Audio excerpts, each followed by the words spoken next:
we are here to show a Modern United Nations Conference 2023, a befitting platform to simulate, enhance, and reciprocate cooperation and diplomacy to take on global challenges. Before initiating the conference, let's understand what United Nations is. United Nations, one of the most pivotal institutions in our global community.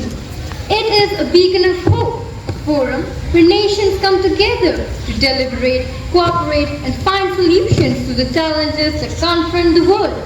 Now I introduce you to my organ. The General Assembly is the bedrock of the United Nations, where every member state has an equal voice. It is a platform for dialogue and consensus building on a wide array of issues from global conflicts to economic cooperation and development goals. The guardian of global peace and security. Its primary responsibility is to maintain international peace by addressing conflicts and crises. It is composed of 15 member states. International Court of Justice settle legal disputes submitted by states in accordance with international law. The Secretariat is the administrative heart of the United Nations. Led by the Secretary General, it carries out the day-to-day work of the organization. ECOSOC is the engine driving global socio-economic progress. It promotes the international economic cooperation, sustainable development, and the advancement of human rights. The Trusteeship Council remains active not only by supervising the trust territories but also by shifting all of its focus towards broader issues such as self-determination and decolonization. In addition to these principal organs, the UN family includes specialized agencies like WHO, World Health Organization, UNESCO, the United Nations Educational, Scientific and Cultural Organization, IMF, the International Monetary Fund. These agencies work in tandem with the UN to address specific global challenges such as public health, education and economic stability. This is United Nations, established on 24th October 1945 in San Francisco, California, USA. From then, every 24th October is celebrated as the United Nations Day. It was founded by representatives from 51 countries, create an international organization that would promote peace, security after the devastation of the World War II. As we have seen, over the years, the United Nations has expanded its specialized agencies. Presently, UN is headquartered in the New York City, USA, and also its membership has grown significantly. Currently, there are 193 member states, out of which there are 5 permanent member states. Permanent members? What does that mean? Which all countries are the permanent members? United States, Russia, China, United Kingdom and France. These 5 countries have few special privileges, like all of them have veto power. So, this is the basic structure of the United Nations dedicated to fostering international cooperation and peace.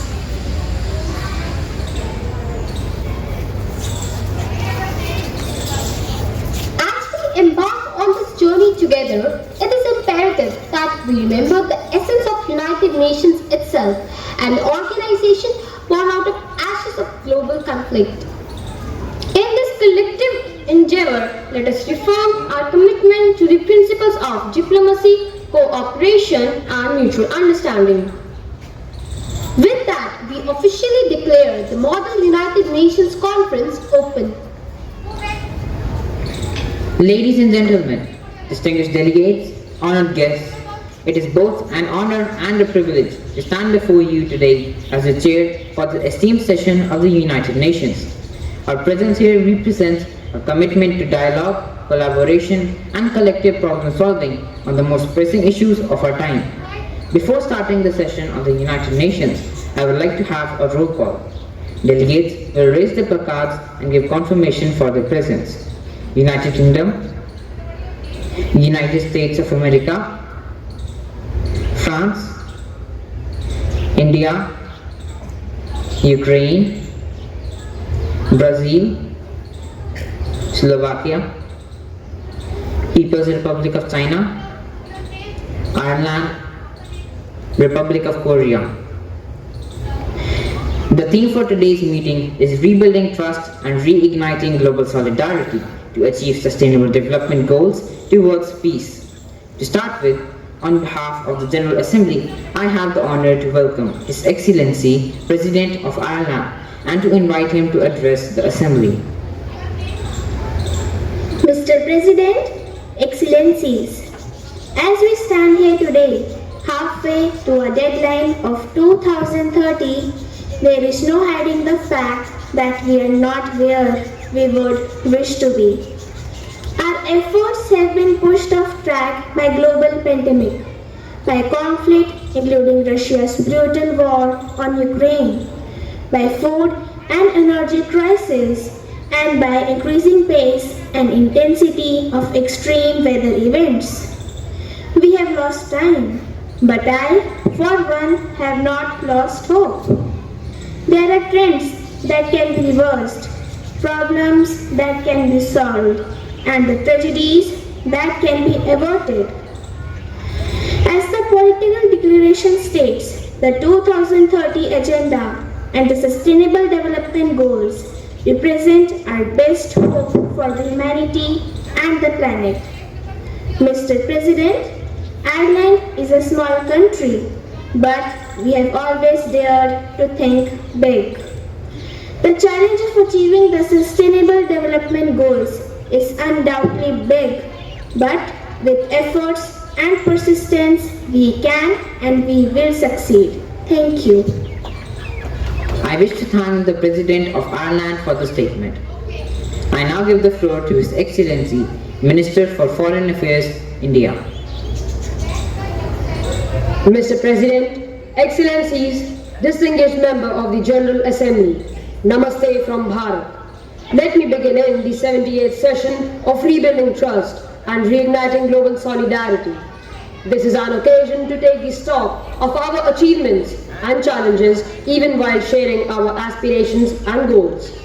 Mr. President, the world is witnessing the exceptional period of turmoil due to the impact of COVID-19 pandemic and the repercussions of the ongoing conflicts, disputes and tensions. At this juncture, it was with a sense of exceptional responsibility that India took up the presidency of the G20. Our vision of one Earth, one family and one future sought to focus on the key concerns of the many. Mr. President, it was also noteworthy that at India's initiative, the African Union was admitted as a permanent member of the G20. By doing so, we gave a voice to the whole continent that has been due long. Mr. President, the most populous nation and the fifth largest economy in the world knows that its progress makes a real difference to the world. Mr. President, I speak for a society where the ancient tradition of democracy struck deep into the modern roots. As a result, our thinking approaches and the actions are now more grounded and authentic as a civilizational polity that embraces the modernity. We bring both tradition and technology equally and confidently to the table.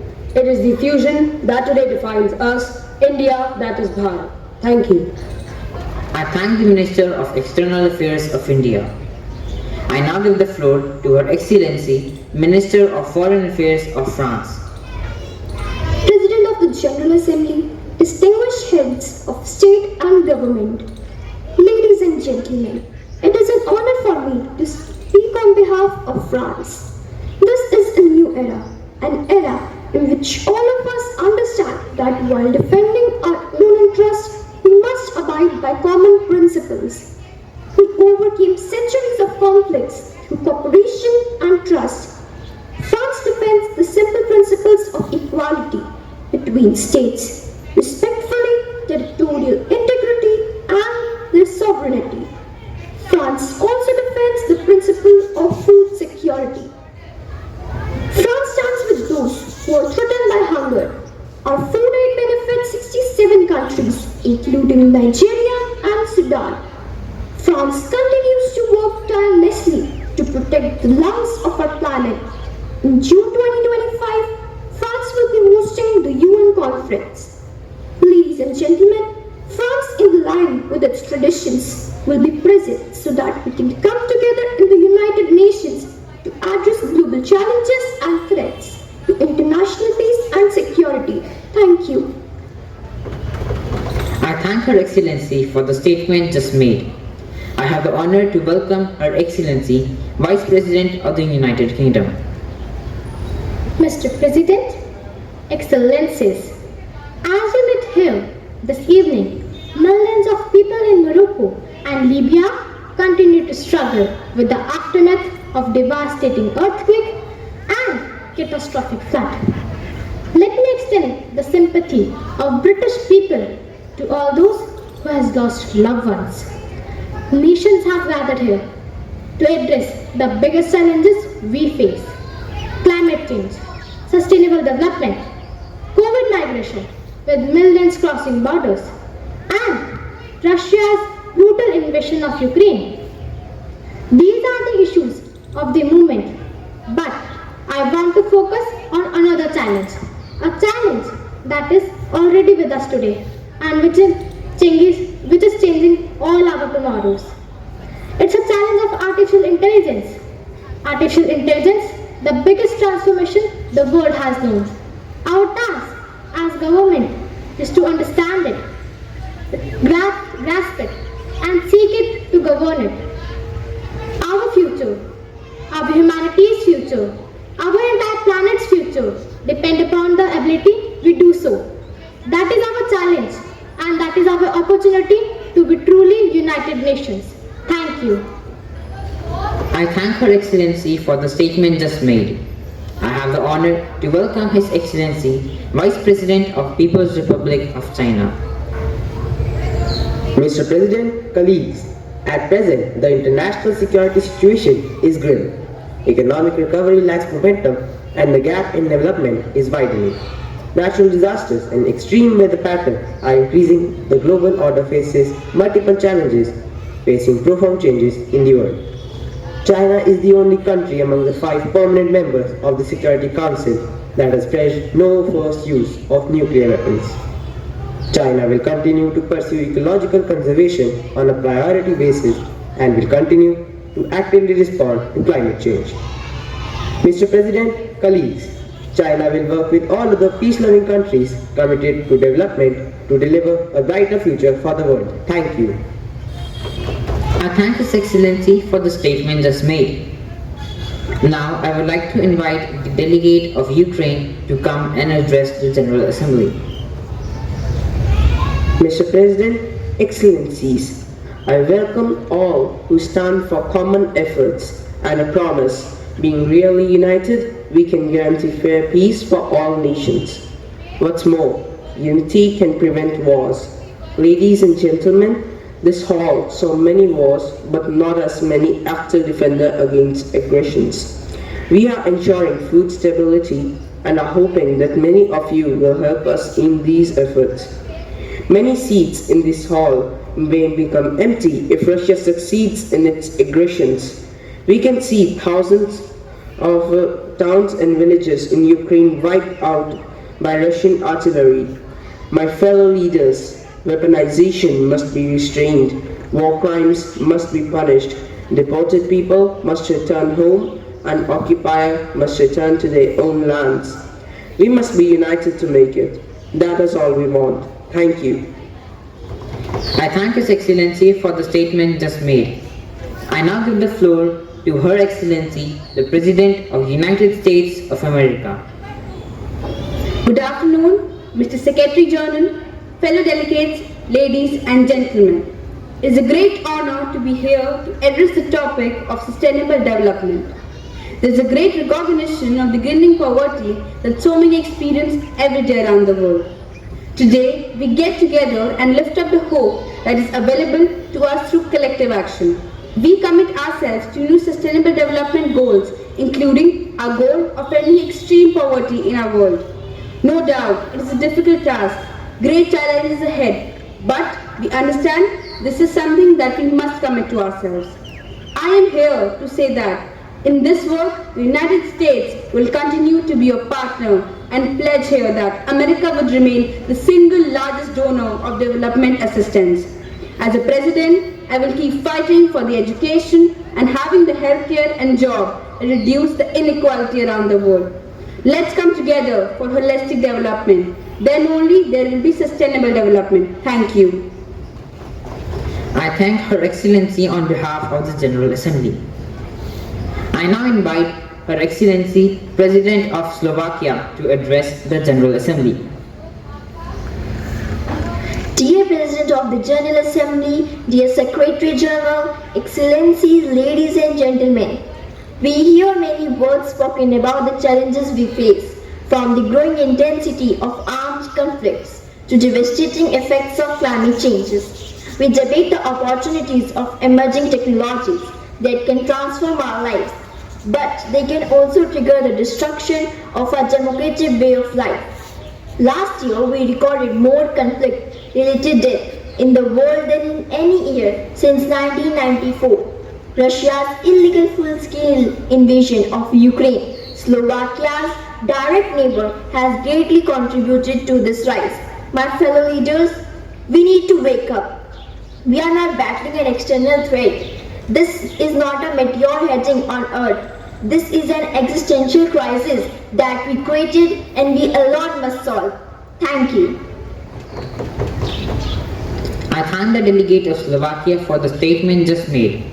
I now give the floor to Her Excellency, President of the Republic of Korea. Mr. President, Mr. Secretary General, distinguished delegates, development is unattainable without basic infrastructure. To narrow the development divide, countries with financial and technological capacities must assume responsible roles. Korea will not only harness renewable energy, but also plan to share these energy sources with countries vulnerable to climate change. Mr. President, I pledge at G20 summit just weeks ago, Korea will actively support Ukraine's reconstruction by providing $300 million next year. My fellow leaders, passing on to future generation an international order grounded in justice and the rule of law, along with sustainable freedom, peace and prosperity is a historic responsibility shared by all of us here today. Thank you. I thank the delegate of Republic of Korea for the statement. I now have the honor to invite His Excellency, Delegate of Brazil, to address the General Assembly. My greetings to the President of the General Assembly. I greet each of the heads of state and government and delegates present. Ladies and gentlemen, may my first words before this World Parliament be of confidence in the human capacity to overcome challenges and evolve towards supreme forms of coexistence. I return today to say that I maintain my unshakable trust in humanity.